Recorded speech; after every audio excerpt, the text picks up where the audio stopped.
So when you're doing X-ray search, there is an operator that Google has called Inanchor. And if you use that when you're doing X-ray search, you can search for things like LinkedIn headlines, for someone's geographical location.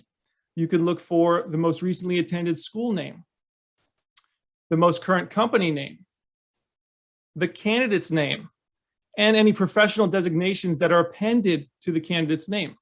So these are all things that you can search for with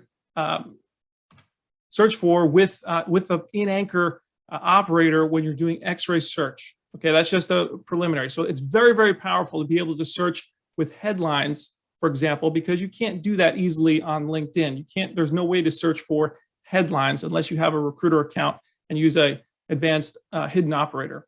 So here we go here.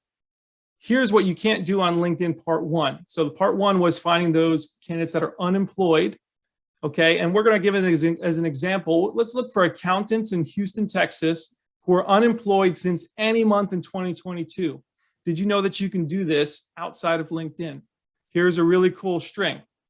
Now take a look here. We're doing an X-ray search for sitelinkedin.com/in. We're using Inanchor to find either the word accountant or accounting in their headline. We're also using Inanchor to find their location in Texas or in Greater Houston.